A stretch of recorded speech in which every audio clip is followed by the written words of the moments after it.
Good evening, class. So today I'm going to be doing my presentation on diabetes. Diabetes is a very near and dear subject to me. I know a lot of people that are suffering from the disease or just have the disease, not necessarily suffering from it, but they do have the disease. Some are suffering from it, though, to be honest about it. So, like I said, it's very near and dear to me. A lot of people in my family, friends, and associates and whatnot, I know that are currently battling the disease. And it's an ongoing, everyday uphill battle because there are just so many things that you pretty much have to do every day just to keep your health in check and to keep it from getting out of hand. So everyone pretty much, I'm sure, knows someone personally with diabetes, or they know someone that knows somebody that has it. So it affects so many. So it's just always important to know a little bit about the disease, just so if someone comes to you or you just know someone, like I said, personally, close family member, friend, you'll have a little advice, you'll have some information to give them, and you'll really be able to empathize with them, if you know more about the disease, and you'll be able to give them some found information, that could possibly help them, to maintain their health. So my family history of the disease, I am predisposed on both sides of my family. My mom, she was diagnosed with type 2 diabetes about 2 years ago. And my dad, he has not been diagnosed with diabetes yet, with type 1 or type 2, but he is actually pre-diabetic, which his blood sugar, his blood glucose level rises. I mean, it gets pretty high at times, and it did really his first initial, like I said, he hasn't been diagnosed, but his first initial rise of his blood glucose, it got up pretty high. But he just uses medicine. He takes medicine now, and he just controls what he eats and everything in moderation. We just kind of have to keep him in line and make sure that he's eating right and not drinking things that he's not supposed to drink and eating things that he's not supposed to eat. So we just have to keep a close eye on him. But it's all good. And another thing is with diabetes, race and ethnicity also plays, a huge part. Everybody, don't get me wrong, or don't get the situation twisted. Everybody can get the disease, but it occurs most often in African Americans, Latinos, Hispanics, American Indians or Indians, period. Pacific Islanders, Hawaiian natives, Asian Americans. These are the people that it affects the most.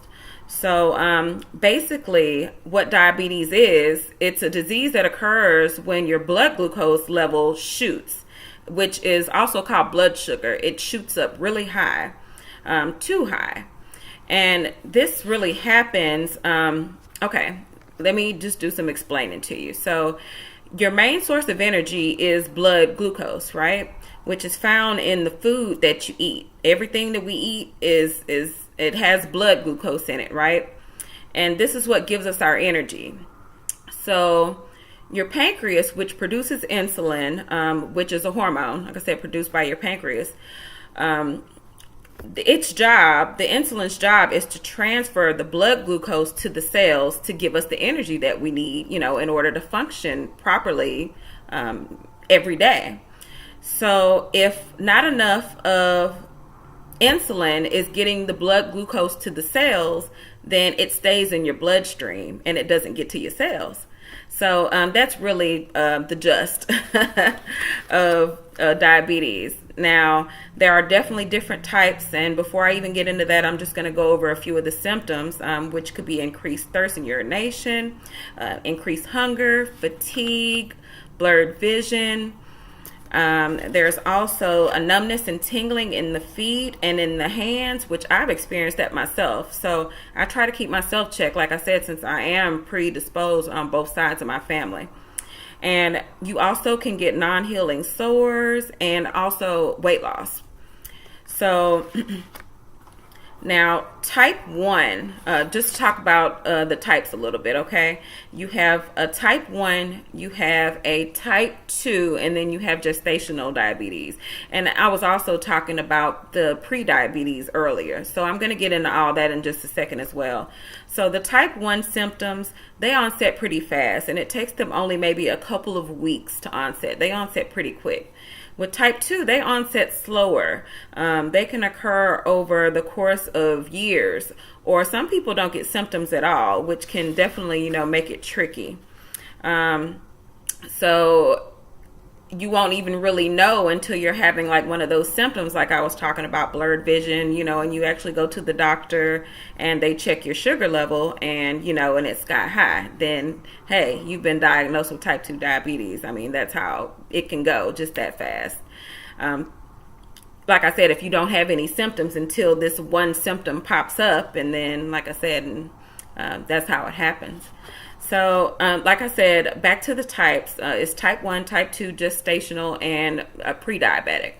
So type 1, your body doesn't make any insulin at all. Your pancreas is not producing the beta cells that produce the insulin, okay?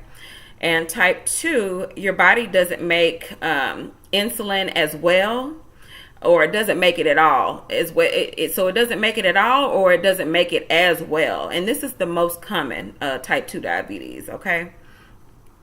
Type 1 usually occurs if you've had issues with the pancreas, such as pancreatic cancer or pancreatitis, things of that nature that, affect the cells producing the insulin.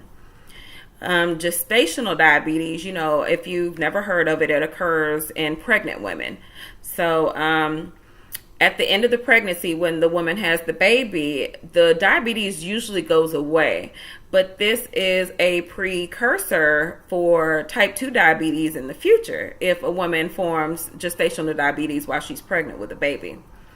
So I don't want to keep dragging the speech out, of course, but just to conclude my speech, I just want to give you a little encouragement. If you yourself are suffering from diabetes, or you know anybody that is suffering from diabetes, I'm just going to leave you with a quote. I mean, you can tell this to yourself every day, or you can tell this to the ones you love or the ones that you care about that are suffering from the disease or fighting the disease.